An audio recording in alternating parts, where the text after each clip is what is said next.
O diabetes, ele vai trazendo sinais e sintomas como a sede, a sonolência, a vontade de comer ou alguns sintomas que vai diminuindo. Até a pessoa buscar fazer um exame, um diagnóstico, vai em torno disso, de 4 a 5 anos. Seja muito bem-vindo. Está começando mais um episódio do podcast Pode Comer. Aqui a gente fala de tudo sobre alimentação no diabetes, né? Então a gente fala principalmente sobre como controlar a sua glicose sem deixar de comer o que você gosta. Eu sou o Jean. Eu sou a Gislene. E hoje a gente está aqui com um convidado muito especial que vai contar toda a história dele, seu Antônio de Lima. Como é que tá, seu Antônio? Tudo bem? Muito bem, melhor agora que estamos presentes aqui na presença da doutora Gislene, a qual eu conheci aí por meio de uma emissora de rádio, do programa dela às 11 horas na segunda-feira. Ela confirma? E eu apreciei muito o programa. Até então, eu não tinha assim um conhecimento mais aprofundado sobre a nutrição. Sabia que era importante. Porém, depois que a gente começou a conversar com a doutora, então despertou mais o interesse. Até porque daí eu tenho esse problema aí, problema de saúde, aí a diabetes. Diabetes. E eu vi a necessidade, então, de ter que conversar mais próximo com ela e saber do que ela poderia me dizer para contribuir aí na redução desse problema. Mas isso aí, então, daqui a pouco nós já vamos começar a tua história desde o começo. Vamos começar lá a contar como é que o senhor descobriu, com que idade foi que o senhor teve, ou se o senhor já nasceu. Vamos contar tudo aqui, né, Gislene? Isso aí. E aí, Gislene, como é que foi o final de semana?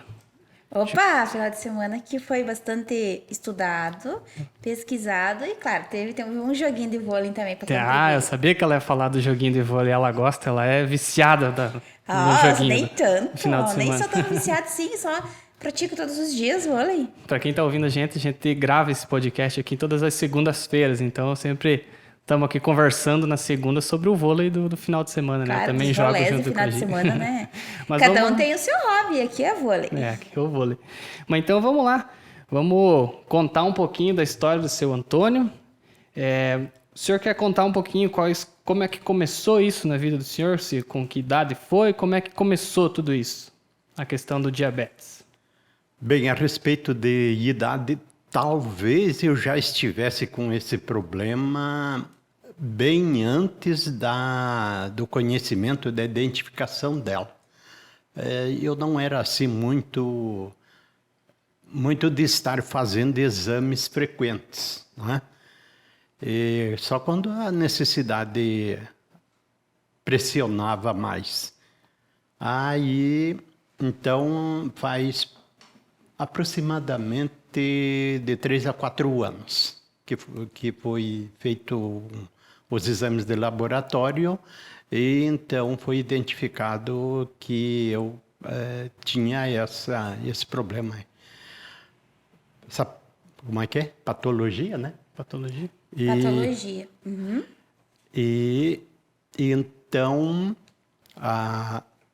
assistindo o programa aí da emissora de rádio aqui do programa dela, foi onde me despertou a ideia de consultar, então.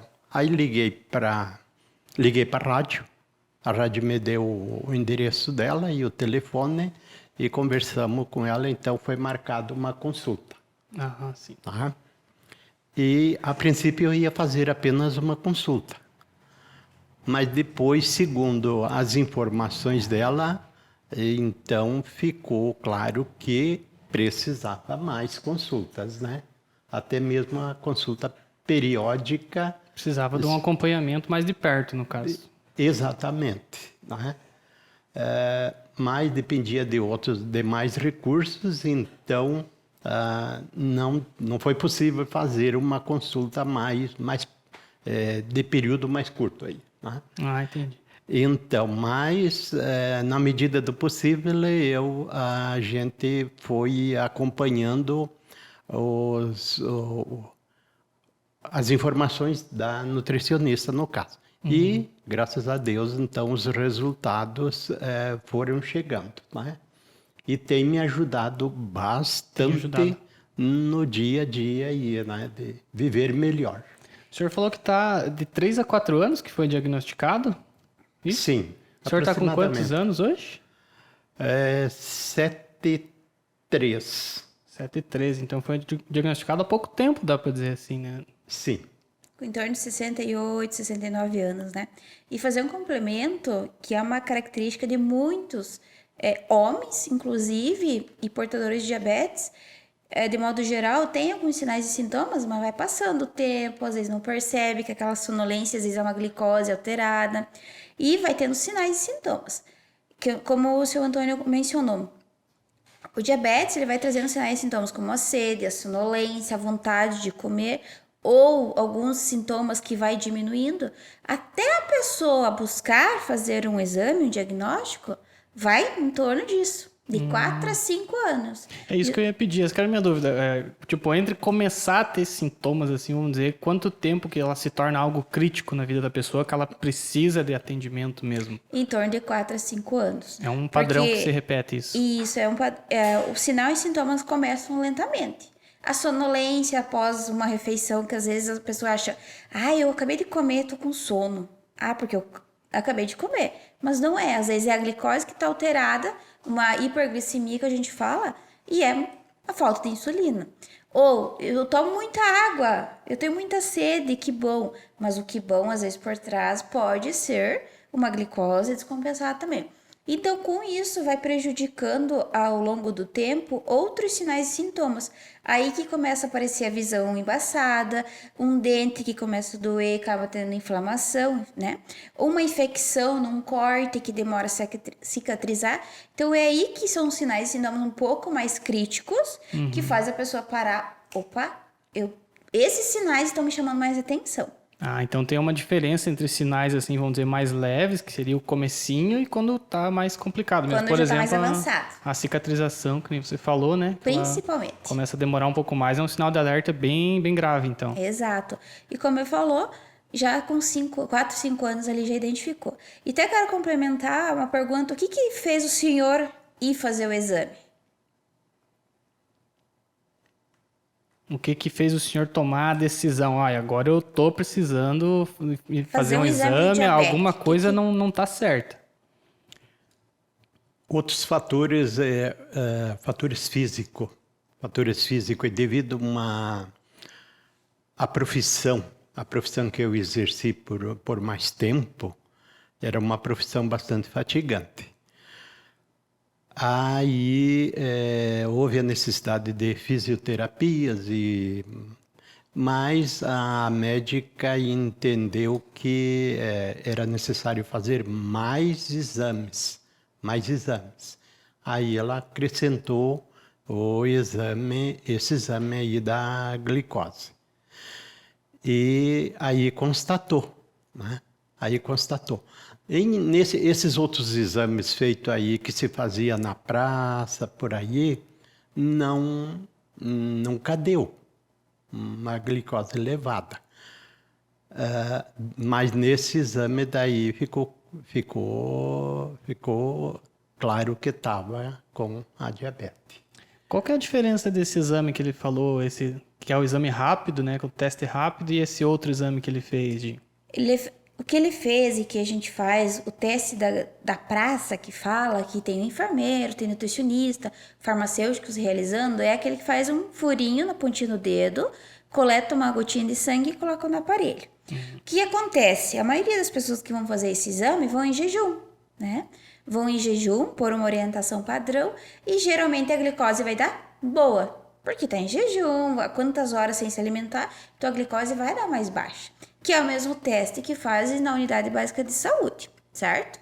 Já o exame de sangue, realmente, que é extraído, né, braço intravenoso que a gente fala, é um exame que vai verificar a glicose nos últimos 3 meses. Isto é, 90 dias do organismo da pessoa. Então, ali vai verificar qual que foi a média da glicose. Se der acima de 7, quer dizer que é um diabético já há um bom tempo. Se der em torno de 6, é um resultado do porcentagem, quer dizer que é um alerta, tá? Então, tem algumas taxas que a gente tem que verificar. E para cima de 7, tem pessoas com 10, 11, 15% que chega para nós que há algum tempo tem diabetes e não sabe. Então, vai chegar muito alterado. Outro dado bem importante que a gente precisa salientar aqui é que muitas pessoas vão fazer esse teste da glicose da pontinha do dedo na praça, onde tem o teste, achando que só deve fazer em jejum. Não precisa ser só em jejum. Porém, tem que saber o que tomou no café da manhã, se vai dar alterado até as 2 horas depois. Às vezes pode dar um pouquinho acima do nível recomendado da glicose. Se der alterado, é orientado a refazer em outro momento de novo e verificar o teste. Então, não é só quem vai em jejum que pode fazer o teste, e sim se alimentando também. Então, claro que o mais indicado é em jejum para verificar, só que às vezes pode dar, como foi mencionado, o teste falso, de dar uma glicose boa por estar em jejum. E é por isso, então, que é feito, quem tem a diabetes, que tem que ficar acompanhando, faz o teste várias vezes ao dia. Exatamente. Por isso. O portador de diabetes tipo 2, ele tem uma variação mais lenta no seu organismo da glicose. Então, ele pode fazer de 1 a 3 vezes ao dia o teste da pontinha de dedo para eu ver quanto está. Tipo, vou furar agora, eu vou tirar uma gotinha de sangue aqui e ver quanto que está a minha glicose. Ela vai ver exatamente quanto está agora.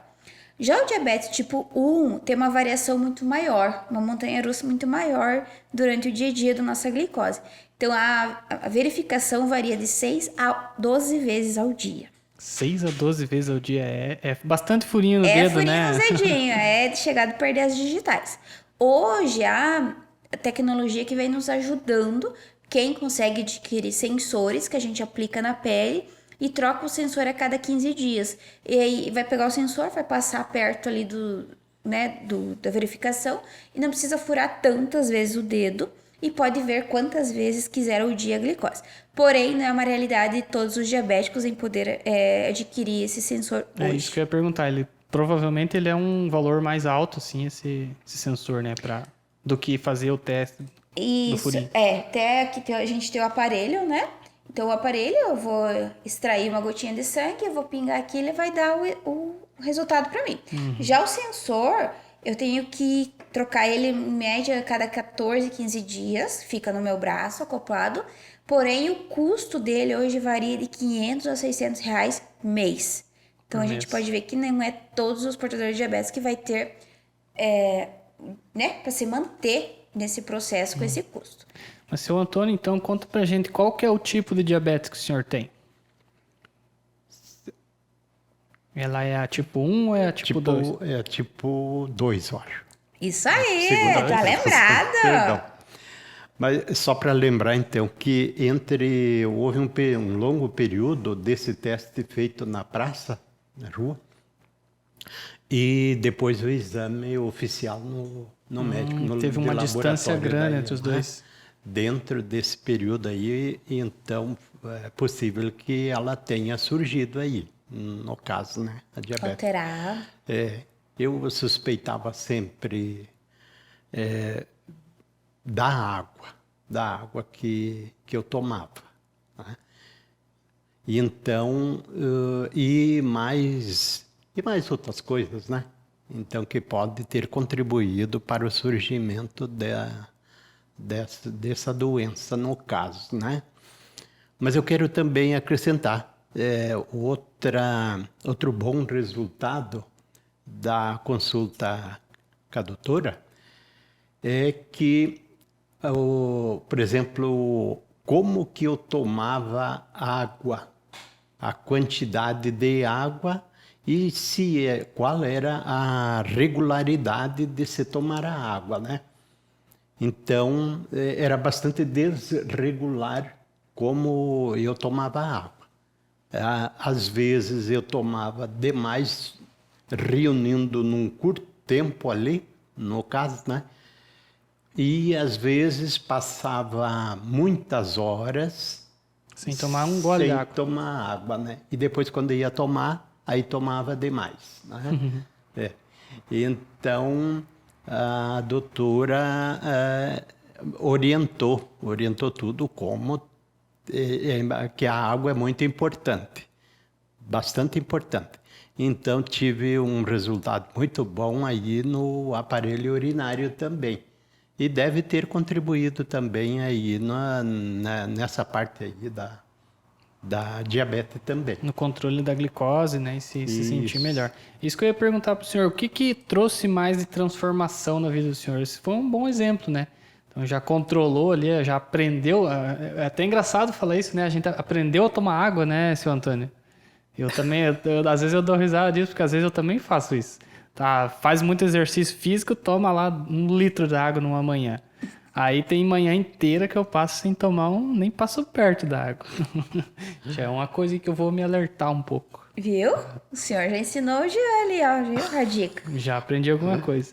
E o que mais que mudou na vida do senhor, assim? Depois que começou a fazer o atendimento, depois que... não sei se o senhor faz contagem de carboidrato, como é que funciona hoje a alimentação do senhor? Bem, então a alimentação também não era algum alimento, às vezes, eu acho que sobrava, faltava outros, né? A questão saber se alimentar é a coisa mais importante para a saúde, né? Coisa mais importante. E eu tenho aprendido tudo isso com a doutora, né?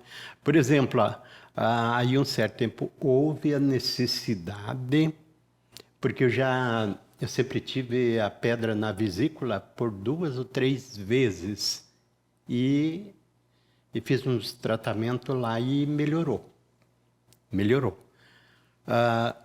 Mas agora com umas receitas de chá que a doutora forneceu, disse que era bom usar, como usar esse chá, e então contribuiu bastante. Houve a necessidade de eu suspender um comprimido da receita da outra médica. Ele estava assim me atrapalhando bastante a digestão e estava eliminando totalmente o apetite. Eu estava sem apetite e sem digestão. E com esse enjoo também, né? E então houve a necessidade de eu suspender um. Comuniquei à médica lá. Ela não foi a favor, mas eu falei, não tem outra saída, né? Mas aí eu falei, eu tenho outros tratamentos que está ajudando. Está ajudando bastante, né? Que no caso era o tratamento nutricional. Exatamente. E eu suspendi e por hora parece que está melhor. Então, desde essa suspensão aí do remédio, não voltou mais com ele? Não, por hora não voltei ainda. Por hora não... Estou com a ideia de não voltar, permanecer mais com esses medicamentos aqui, receitado pela doutora nutricionista aqui, a Gisele, e porque eu estou tendo um resultado melhor. E é bom a gente salientar que hoje o brasileiro, ele é 3º maior consumista no nível mundial em fármacos. Então, por exemplo, estamos numa roda de idosos, né? Um fala, eu tomo 12 comprimidos ao dia. O outro fala, mas eu tomo 15. E começa aquela disputa de quem toma mais. É um né? ranking ali, né? Exato. E é bom a gente salientar que quem toma menos comprimidos e medicações hoje é o que tem mais saúde. Não que a gente não precisa, né, alguns medicamentos.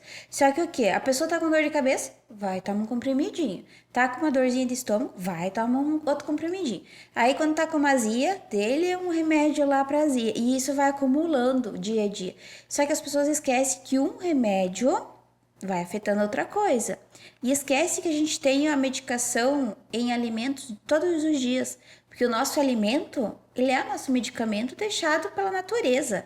Entre folhas, entre tubérculos, raízes, sementes. Então a gente tem que fazer disso um aproveito para a nossa saúde.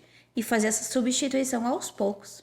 É isso que eu ia comentar, que eu acho que é bem importante a gente falar, né? Não é simplesmente abandonar um remédio, né? Por simplesmente, não quero mais tomar. É uma questão que nem o senhor falou, né? Eu comecei a fazer um outro tratamento, eu comecei a aprender a me alimentar melhor, e aí sim eu não precisei mais do remédio, né? Não é uma questão de, não quero mais tomar, né? Então foi isso que aconteceu. Isto mesmo, exatamente. Eu comuniquei à médica lá o resultado era do 2 que ela me receitou, e era um que o organismo aí não estava aceitando, não estava aceitando. E então, por necessidade, não por contrariar o parecer médico, não, nada disso, né? Sim. A gente é a favor da medicina, sim, as técnicas, tudo, né? O que a medicina tem disponível para a saúde das pessoas, né? Naturalmente que às vezes algumas vezes o organismo não, no meu caso esse não aceitou, não estava aceitando, né? Não sei se é o estômago, não sei se é a vesícula, se é fígado, tem de ver isso ainda, né? E para frente eu vou ver então o caso, né? Quem sabe foi até a alimentação, né, modificada. Sim, porque alguns medicamentos são muito fortes para o estômago, para a questão da digestão, que daí vai ser processado. Tanto a vesícula vai liberar ali o ácido, tanto o fígado, tudo que a gente toma de medicações é passado pelo fígado. Então isso agride, querendo ou não. Então você está tomando remédio para uma coisa, mas está agredindo em outras. E no caso do seu Antônio, já estava se tornando uma medicação muito forte. Por quê? Porque ele estava com um protocolo de uma nutrição clínica que ajudava ele nesse processo de saúde. Então, a gente salienta novamente, não é o paciente tirar a medicação sozinha, mas sim com uma orientação de outro profissional ou protocolo que vai trazendo resultados positivos para daí sim ir minimizando outros. Então é uma substituição saudável, vamos dizer assim, né? Exato. E Gi, o que você mais lembra assim de quando ele chegou no consultório? Que você começou a atender ele, começou a fazer o acompanhamento? O que você tem para contar para nós aí? Tô vendo a tua cara olhando para ele ali já. Deve ter alguma história aí. E tem história, né, seu Antônio? Será que eu conto? Pode contar. Essa história é boa. Se está autorizado, então pode contar. Então, né? Então, o seu Antônio, ele trazia... Realmente, o seu Antônio mora sozinho, né? Sim. Então, toda pessoa que mora sozinha, principalmente com uma idade de 73 anos, na época acho que tinha 72 por ali. Isso. Querendo ou não, faz uma comida mais rápida. Às vezes acaba não fazendo um feijão, arroz, carne, salada, come lanches. Então faz o que nem vou contar quem faz isso também aqui nessa mesa. Eu acho que tem, né? Eu também moro sozinho e as minhas comidas é o que dá pra pedir ali no celular. Né? Então, não, mas eu tô dando uma melhoradinha já tô dando uma melhorada. Então era nesse caso, o seu Antônio sozinho, então eu acabava fazendo o que era mais rápido, mais prático. Geralmente faz coisas fritas, que é mais rápido, um ovo frito, uma carne frita, né? Um macarrão, um arroz nesse sentido. E para um portador de diabetes, a gente não pode focar só em frituras ou massas, coisas rápidas. A gente tem que ter uma versatilidade nesses alimentos. Cuidar desses carboidratos. No caso do seu Antônio, diabetes tipo 2, a gente não faz contagem de carboidratos, mas a gente precisa trabalhar a reeducação alimentar. Isto é, ter mais variedade alimentar, porém mais preparos, uma funcionalidade desses alimentos. Então foi uma coisa que ele veio mudando bastante. Tem sempre, obviamente, o que mudar ainda, mas como ele fala, a alimentação já mudou e está mudando a vida dele. Aprendeu a tomar água, né? Então agora ele fraciona mais a água, tá melhorando esse consumo de água. E outro fator bastante importante que eu nunca vou esquecer é que ele falava que ele tinha muita dor de um lado. E ele explicava e a Nutri tentando entender aquela dor, porque cada dia doía um canto, né? Quando a Nutri falava, então é vesícula. Não, ele me vinha com outra dor. Então é rim agora. Então foi que a gente identificou que era o canal ali da questão da bexiga com o rim, que estava com mini pedrinhas, cristais, por falta de água, por falta das condições certas de hidratação. Então tinha essa história também aí. Sabia que tinha mais caroço nesse angu, como é que né? A gente vai mexendo ali, vai achando as... as questões clínicas. E assim, o que aconteceu já na vida do senhor que o senhor nunca imaginou acontecer que foi por causa do diabetes? Tem alguma história que o senhor quer contar? Então, sabemos que a saúde, em primeiro lugar, para a nossa vida, no caso, né? Para termos bons dias de vida, né? E a gente chega um tempo da vida e começa a eliminar determinadas coisas que a gente ouve e acrescentar outras coisas, né? Para ter mais resultado, no caso, né? Na hora da programação, na segunda-feira, aí da doutora, era outras programações que eu assistia, né? Então hoje, por exemplo, eu não chega na hora só se eu não esteja em casa, só se eu não esteja. Mas se eu estiver em casa, então a prioridade da programação é tudo que é a respeito de saúde.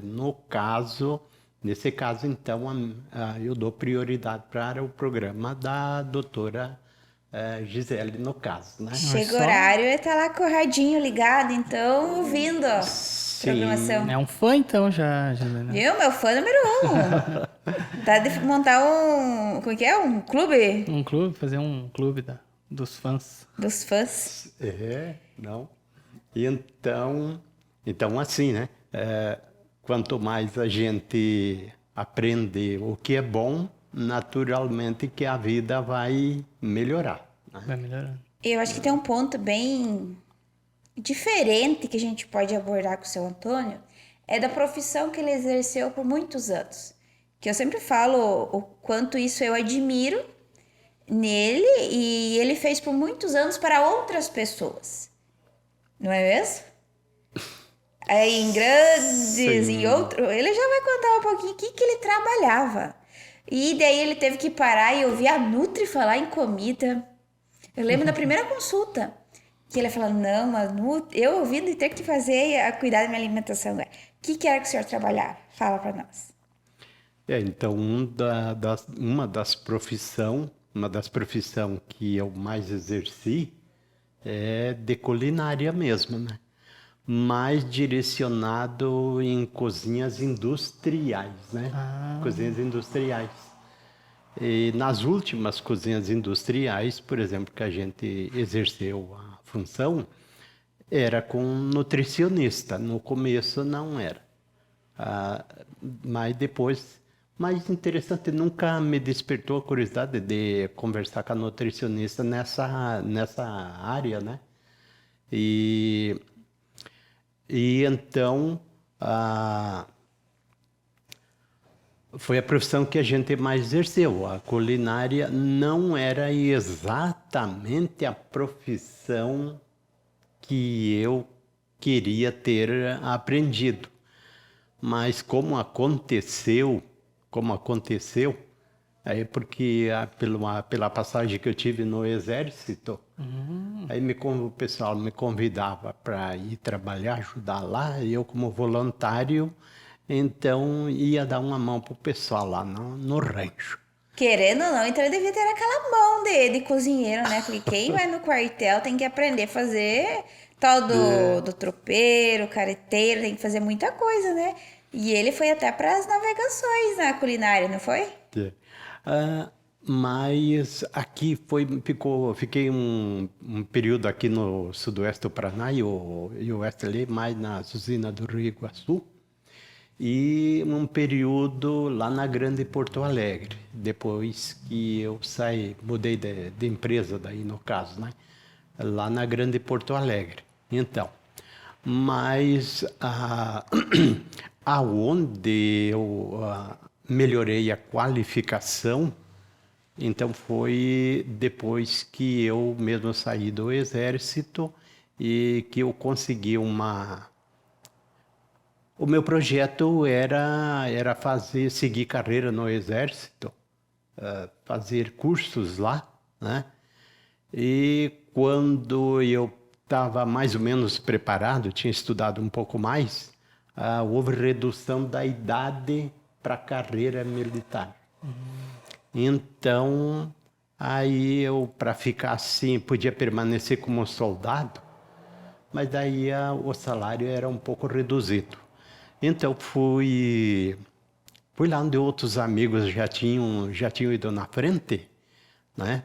Trabalhavam na cozinha e foram lá e eles arrumaram para mim lá o trabalho. Fui lá e já foi tudo fácil, né? Então, por exemplo, uma das empresas era estatal, era na Eletrosul, no caso, né? Aí a gente precisava melhorar bastante a qualificação de mão de obra. Então, se fazia curso tanto na própria cozinha, como também fora da cozinha se fazia cursos daí de culinária, no caso, né? E sempre melhorando a qualificação no caso, no que se refere. Então, aí, todas essas modalidades de a cozinha industrial, o restaurante comercial, os serviços que se faz nos restaurantes, né? Os chamados à la cartes, no caso, e outras modalidades, no caso, né? Então, né, aí a gente fomos permanecendo, né? Mas sempre no pensamento era outra profissão que eu sempre almejava. Porque esta profissão, apesar de ser boa, porém ela prende muito. A gente fica muito direto lá na cozinha. Os fins de semana se trabalha direto, especialmente o cozinheiro, né? O cozinheiro, quando tem de ajudar a preparar o cardápio, preparar um mundo de coisas que precisa. É o que faz à frente, né? Sim, tem de ser o primeiro a chegar. Cozinheiro dedicado é o primeiro a chegar e o último a sair. Ou às vezes também não tem horário para sair. Se a chefia vai chegar de excursão, vai chegar alguém importante, equipes, por exemplo, numa das últimas cozinhas, a empresa exportava para vários países do mundo, no caso, né? Japão, Estados Unidos, Coreia, né? E então precisava fazer cardápio especial.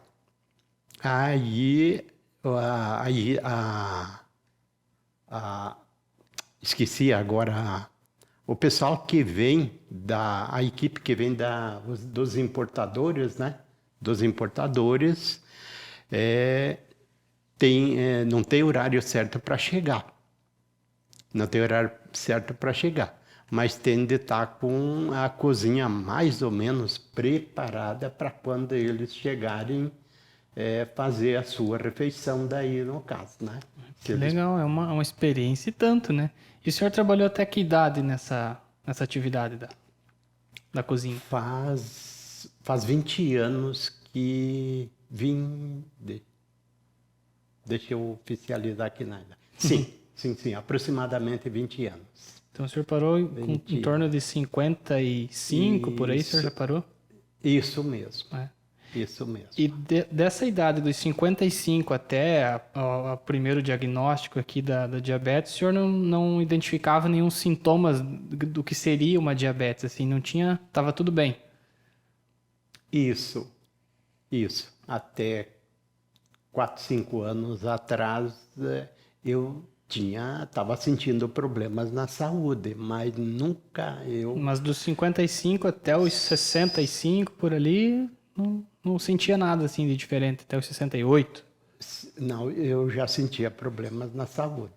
Tinha assim já problemas. Mas aquela história que a gente tava falando, né? Às vezes tem sinais e sintomas que o corpo vai demonstrando, mas não vai se atentando a esses sinais. Então, a diabetes tipo 2, ela é algo que é desenvolvida por hábitos ou é já algo do organismo?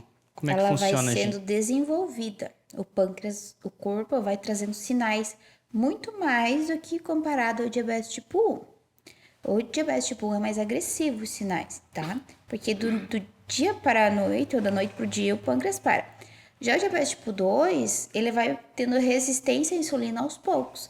Então, ele vai trazendo um sinal aqui, outro sinal ali, e vai passando os dias. Então, por isso que às vezes é mais demorado da pessoa se dar aquele start de fazer um exame e buscar realmente um tratamento. Então, no caso assim, eu posso dizer que os hábitos alimentares vão gerar, no caso, não para todo mundo, mas tendem a gerar com muito mais facilidade, assim, um diabetes tipo 2, tiver tendo, assim, uma alimentação que não tá legal.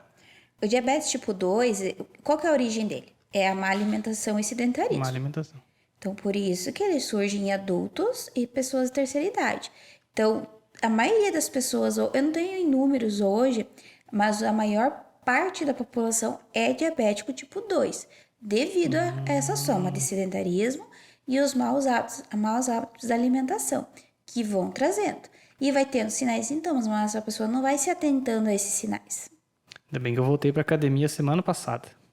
Agora eu já tô Já tá saindo do começando a caminho, cuidar da então. água, já tá indo pra academia. Já tô anotando aqui, ó. Agora já tá Água, começando a pensar na alimentação um pouquinho mais exclusiva. melhorar a alimentação. Já tô anotando tudo aqui. Uma consultoria free. Vou fazer um acompanhamento mais de perto, acho também, porque eu já tenho vários sinais desses aí de... Não sei se é só preguiça, né? Mas sempre dá aquele soninho depois do almoço. Então fica o alerta, né, seu Antônio? Fica o alerta, aquela preguicinha pós-alimentação não é ideal. E hoje, como é que é, senhor Antônio? Como é que o senhor tem alguma dificuldade ainda com alimentação? Ou já tá tudo tranquilo, já não precisa mais da doutora? Como é que tá aí? O senhor tem algo que o senhor precisa evoluir ainda? Tem muito a evoluir ainda, né? Por exemplo, gostaria que a doutora lhe falasse sobre mais sedentarismo. Sedentarismo. Envolve fadiga, envolve desgastes físicos e mentais e uma infinidade de coisas aí que pode atrapalhar o bom funcionamento do organismo, especialmente o aparelho digestivo. Uma pergunta pra mim, o seu Antônio é muito esperto. Pergunta pra ele solta em pergunta. Olha, seu Antônio. Ele tá aproveitando já Tá aqui para fazer aproveitando uma a consulta consultoria, grátis, né, né? seu Antônio? Então a gente tem que entender que sedentarismo, fadiga muscular e canseira são termos diferentes dentro da fisiologia. Pra gente entender, sedentarismo é aquela pessoa que fica sentada o dia todo, fica no computador, pode estar trabalhando, fica o dia todo na mesa, computador, que não faz exercício, que nas horas vagas fica no computador de novo, fazendo outras coisas, ou TV. Chega em casa, deita no sofá. Exato, e dorme, né? Ou vai direto pra cama e empacota, né? Aquela história. Ou a gente tem a questão da fadiga muscular. A fadiga muscular temos dois viés também. A pessoa que treina muito vai ter uma fadiga muscular e a pessoa de mais idade vai ter, a partir de 60 anos, ela acaba perdendo musculatura, vamos dizer assim. Isso é processo do organismo mesmo, tá? Então, a partir de 60 anos, o corpo vai diminuindo a musculatura e vai aumentando retenção de gordura, vamos dizer assim. Então, nessa fadiga muscular, acima de 60 anos, a gente tem que trabalhar a alimentação mais adequada e alguns suplementos e exercício físico adequado para pessoas de 60 anos acima. Como um pilates funcional, a academia terceira idade hoje que a gente tem, uma academia nesse sentido. Já a canseira, popularmente dita, ela é a falta de energia, ela é aquela pessoa que às vezes come uma alimentação que não está certa com o organismo e ele traz sinais e sintomas de sobrecarga. E essa canseira também ela pode estar relacionada com uma toxicação alimentar. De tóxico mesmo, de vai acumulando no organismo. Então são 3 fatores diferenciados que a gente tem que cuidar. Cada um com o seu protocolo. E seu Antônio, tá fazendo exercícios? Tive que suspender todo o exercício. Aliás, foi recomendação da doutora aí que era para fazer, né? Mas por hora, aí a fadiga muscular, digamos assim, detonou com o sistema muscular. O horário muito extenso nos trabalhos ajudou a complicar. Ajudou a fatigar demais. Era um horário bastante abrangente, era 2 empregos que eu fazia, a questão de 20 anos atrás. Das 7 às 17 e das 6 às 22 horas. E nesse caso, só interromper um pouquinho o senhor, nesse caso ele trabalhava na cozinha, então tinha uma movimentação, não estava ali parado no computador. Mesmo assim, considera como uma pessoa sedentária, Gi, ou já é um leve exercício? Ele é considerado uma pessoa sedentária, porém, quando a gente vai calcular um cardápio ou quilocaloria, a gente considera-se uma porcentagem que a gente tem de trabalhos de moderação, que a gente fala. Porém, é diferente de eu falar que é um exercício, porque não está trabalhando uma musculatura em si, de trabalhar musculatura. E como ele traz bem forte a questão da fadiga muscular, isto é, a fadiga de muitos anos trabalhando a repetição daquele movimento, daquele trabalho. Então, vai ter um desgaste de ombro, um desgaste de joelho, dor aqui, dor ali, na qual, no caso dele, é indicado um pilates funcional, que é um exercício que vai trazer a reabilitação desse músculo afetado. Entendi. E por hora, obviamente, ele estava fazendo isso, foi bem puxadinho. Eu lembro que o seu Antônio me mandou um dia uma mensagem: doutora, tô que mal ando aqui. Depois de um dia que ele fez exercício, né? Como a gente fica... chama-se ácido lático. Quando a gente treina bem o músculo, ele lança bastante ácido lático, vai doer, é aquela dorzinha que a gente sente. Então, ele fez por um bom tempo, agora deu uma pausa ali, mas eu espero que ele volte, se organize para isso. A gente precisa organizar nossa alimentação e rotina de exercícios, porque é o nosso capital humano que mais é riqueza para nós, a nossa saúde. E o senhor está com planos de voltar ou como é que está essa pausa nos exercícios físicos? Vai ter que dar um tempo ainda? Vou precisar de um tempo, mas sim, a ideia é retornar, sim, precisa, né? A gente precisa ou mais suave, ou um pouco mais, precisa, né? Mas, por exemplo, ontem eu tirei um bom descanso. E eu me senti bem melhor hoje, no caso. Até quando a doutora perguntou, e daí tá fazendo exercício? Eu falei, tive que suspender um pouco. Aí eu falei para ela, quando o pneu careca, se rodar mais do que depois que carecou, vai furar. Se o senhor deixar, ela vai, quando ver, o senhor tá lá jogando vôlei com ela já no final de semana lá. Vou ter que trocar o pneu para poder rodar bastante. Eu vou contar uma coisa para vocês aqui ó, no meio do podcast sobre a Gi. O senhor sabia que ela machucou um dedo? Quebrou o dedinho, né? Do pé, um dedinho. E ela não parou um dia de jogar vôlei. Que a minha física não veja esse podcast. Tava lá mancando, mas corria lá jogando. Ela quer levar todo mundo para fazer exercício. Mas brincadeiras à parte, né, seu Antônio? O senhor sabe como é bom. E assim que puder, acho que vamos voltar, né? Então, mas tem umas coisas aí que tem de consertar primeiro. Mas ele já foi orientado para começar com caminhadas mais leves. Tem aquela exercício terceira idade no parque para ir lá alongar. Porque a pessoa acima de 60 anos, ela tem que fazer exercício físico. Isso é uma orientação, é que tem que. Sim. E claro que cada um tem um exercício melhor, outros mais leve, outros mais puxado, mas o importante é mexa-se. Aquilo que a Nutri sempre fala. Busque fazer algo que você gosta. Ou jogar um vôlei, ou caminhar, ou fazer bike. Tem gente que gosta de correr, fazer longão. O importante é fazer o exercício físico, porque realmente mexer com a musculatura e o corpo. Então o senhor já evoluiu a questão de tomar água, alimentação já melhorou bastante. E já aprendeu bem como que funciona a questão do exercício físico, né? Só deu uma uma parada aí, né? Sim, é E importante. quais outros benefícios assim que o senhor notou assim de que mudou bastante a tua vida depois da consulta aqui, de saber melhor como se alimentar? Então, são vários benefícios assim que eu tenho sentido, né? Mas antes, lembrando de uma coisa, né? A respeito do repouso. A respeito do repouso, né? E eu escutando já por várias vezes,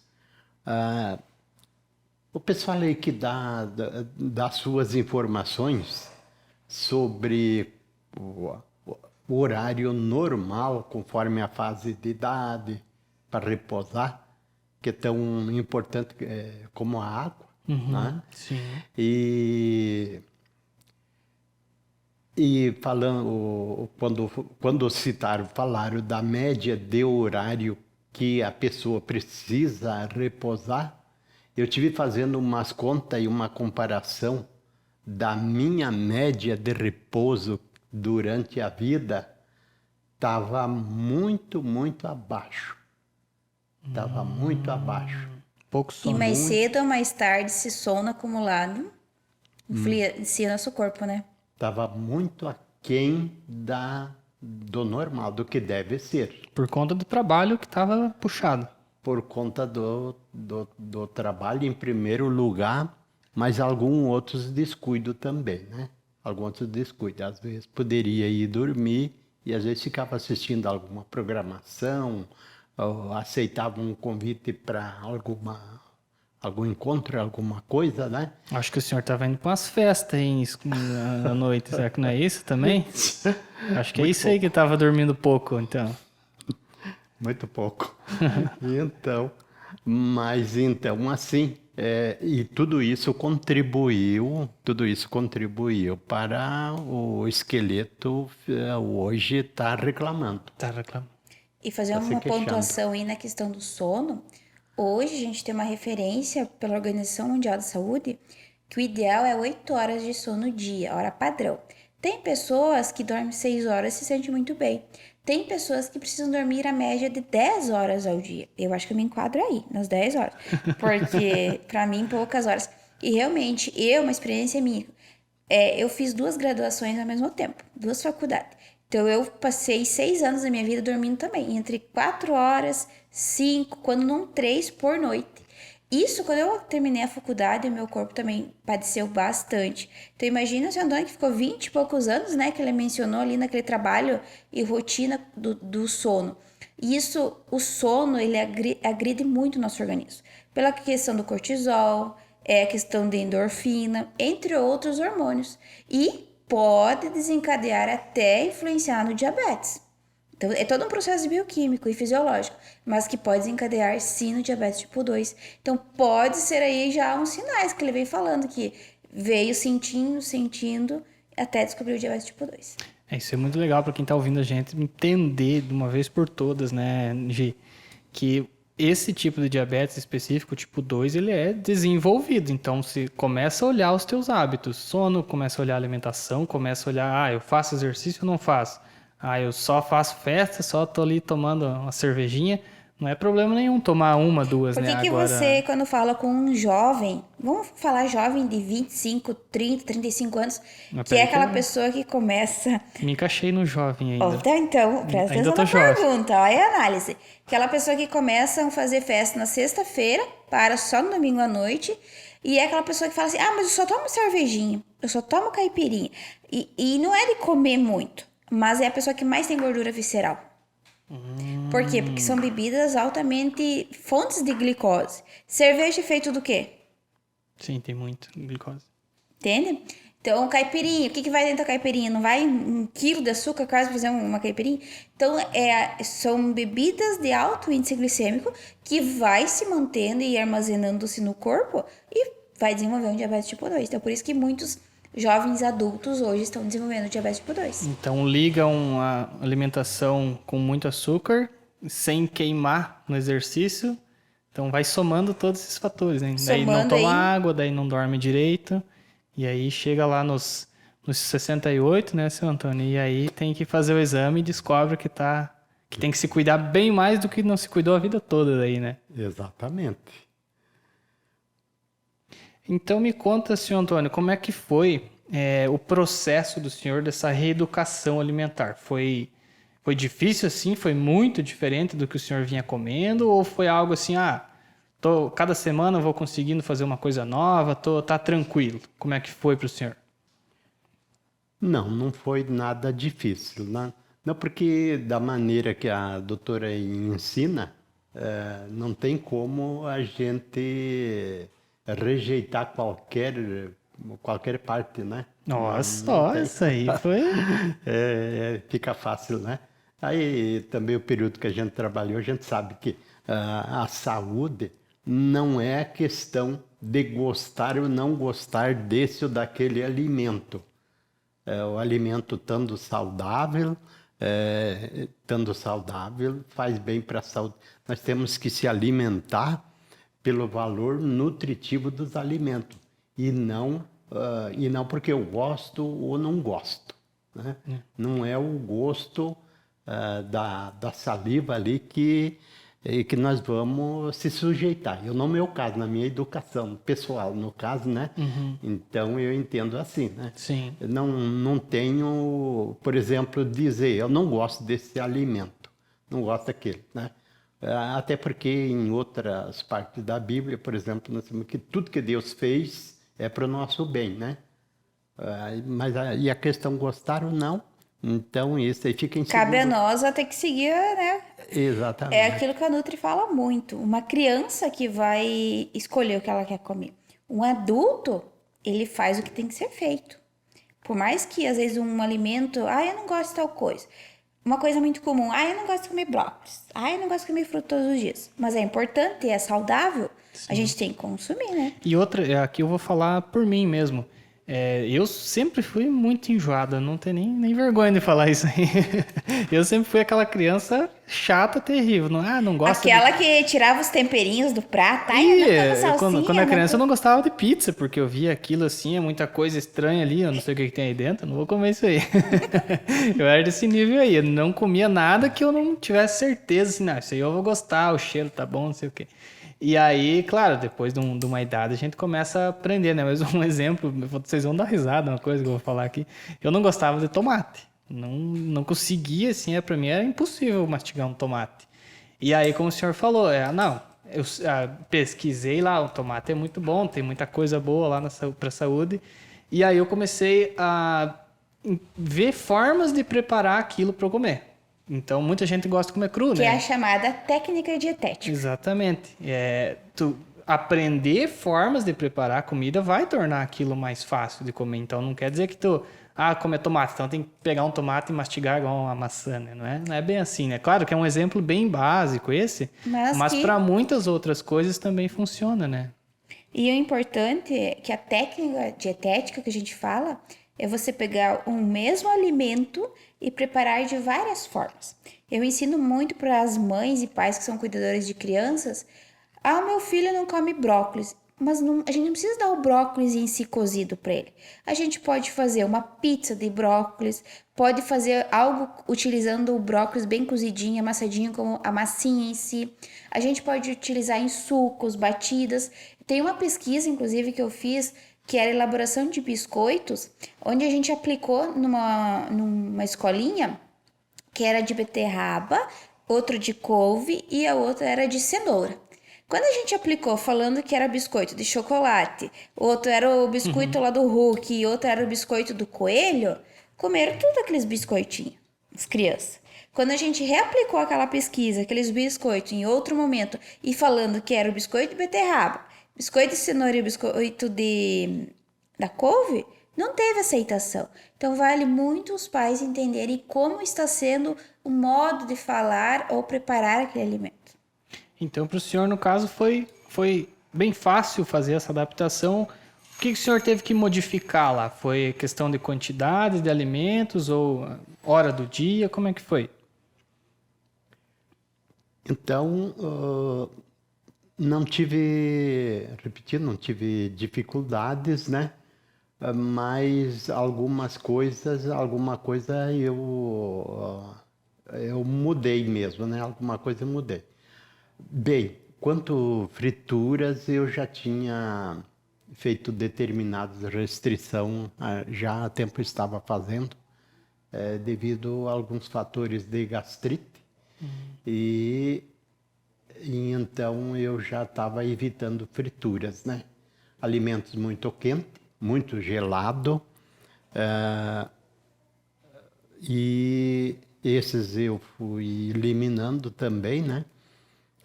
Doçuras, o açúcar branco eu desisti totalmente, não achei falta também. Não achou falta. Substituí um certo tempo pelo mascavo, né? A doutora aí falou que o mascavo é puro e é mais nutriente, né? Então passei a acrescentar mais o mascavo, mas em pouca quantidade, também não aquela quantidade que a gente usava mais, né? Depois que foi diagnosticado a diabetes, daí no caso, né? Então, bem pouco eu tenho usado, né? Então, quanto à alimentação, daí segue os cuidados, sim, mais com os produtos amargos, saladas amargas, né?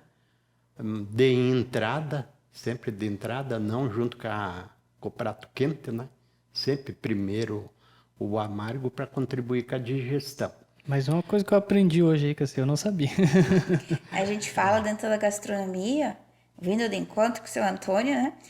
Tem o prato, a entrada, que é o frio, aí o prato principal, que é o quente, e depois o saída, que é a sobremesa, né?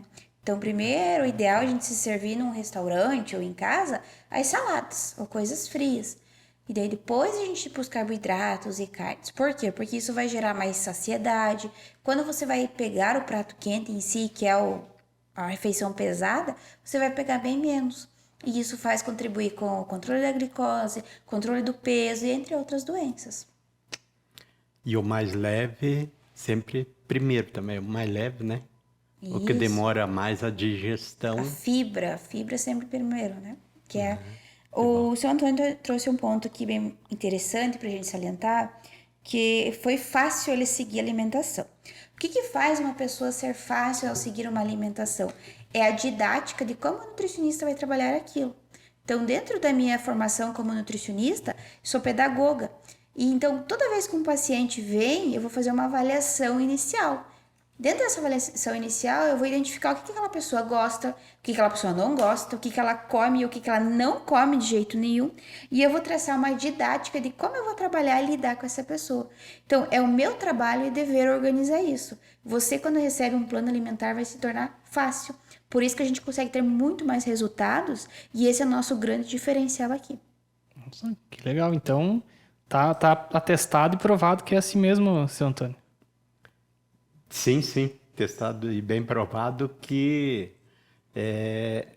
a profissão, a técnica e de nutrição que de uns anos para cá está evoluindo bastante, crescendo bastante, e que Deus abençoe que cresça muito mais, porque as pessoas poderão se libertar. Por exemplo, muitos gastam somas altas em determinadas consultas com especialistas, com médico, e às vezes se tivessem conhecido melhor a nutrição, poderiam ter uma saúde melhor com menos despesa. E comendo bem. Que é o que é nosso viés da vida, né?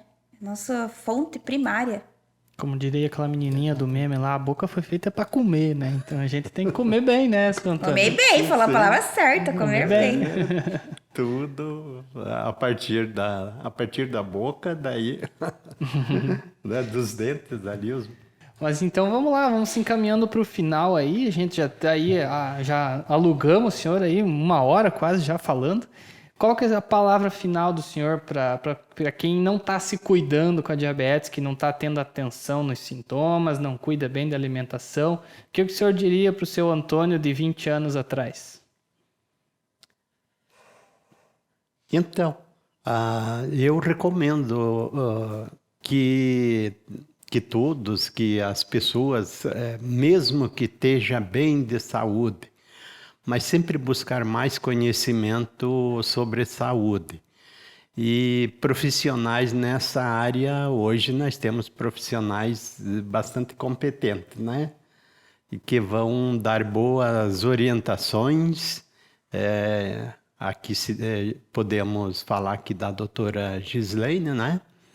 É uma profissional que eu falei várias vezes já para ela, descomplicada, delicada e dedicada, né? E sempre tivemos bom resultado, né? Então, eu estou mais contente agora do que antes. Estou mais satisfeito agora do que antes, né? Exatamente pelos resultados, né? Das consultas que precisava ter feito mais. Precisava ter feito mais consultas, né? Não foi periódico como precisava ser. Então, mas essas aí, um pouco rara, já ajudou bastante. Ajudou bastante na minha saúde, está ajudando, né? Eu penso que vai prorrogar mais meus dias, mas vivendo melhor, né? Vivendo melhor. O importante é viver, mas viver melhor, né? Viver, e graças a Deus, né? A parte principal, que é a saúde procede dos nossos cuidados e dos conhecimentos que a gente busca, e aquelas pessoas, e agradecer. Sou muito grato a todos os profissionais de saúde, mas especialmente aqui a doutora Gislaine, aqui, que disponibilizou sempre, às vezes, um horário até a mais do que a gente do que falou que era para ser, no caso, né? Ela liberou um pouco mais de tempo em determinadas explicações, no caso, né? Então a gente fica muito agradecido. Que bom, seu Antônio. Então, só evolução, só melhorando a cada dia mais, né? E Gi, o que você tem a dizer aí, a sua palavra final, para casos como o do seu Antônio? A pessoa que não dá muita atenção para os sintomas e que, de repente, a coisa complica, lá nos 60 e tantos da vida. Então, para você que está nos ouvindo e que tem um sinal e sintoma como sonolência após as principais refeições, aquela preguiça que é uma preguiça muito estranha. Às vezes a pessoa se pergunta, meu Deus, por que eu ando tão preguiçosa? Não é meu perfil. Para você que sente muita sede e vontade de comer, ficam os primeiros sinais e sintomas que pode ser um diabetes. Aí vem aquela pessoa e fala assim, eu não vou fazer exame porque esses sinais aí podem ser um diabetes, eu não quero descobrir. Gente, quanto mais a gente cedo descobrir que tem diabetes, melhor vai ser. No diabetes tipo 2, há casos que a gente pode até reverter no começo. Pessoa que recém começou ali ter os sinais e sintomas, já começa o tratamento, consegue reverter e consegue o pâncreas já voltar a produzir insulina e já não vai mais precisar ir, dizer que é um diabético. Já o tipo 1 é outra história. Porém, volto a salientar, a gente tem provas reais aqui sendo mostradas o quanto a nutrição. E a gente fala também que é uma nutrição especializada para portadores de diabetes. Então a gente sabe o que a gente está falando e ensinando. É isso aí, galera. E a gente tem aqui outros episódios no canal que fala também bastante sobre o diabetes tipo 1. Tem o próprio caso da Gi, né? Que desde a infância ela já vive com isso. Então você pode encontrar aqui no canal, nos nossos outros vídeos. Tem uma playlist aqui completinha sobre desse podcast, que a gente está falando aqui tudo sobre como controlar a sua glicose sem deixar de comer o que gosta, né? Isso mesmo. Muito obrigado, seu Antônio. Muito obrigado pelo seu tempo, por ter contado a sua história, por estar aqui com a gente. E até semana que vem, no nosso próximo episódio.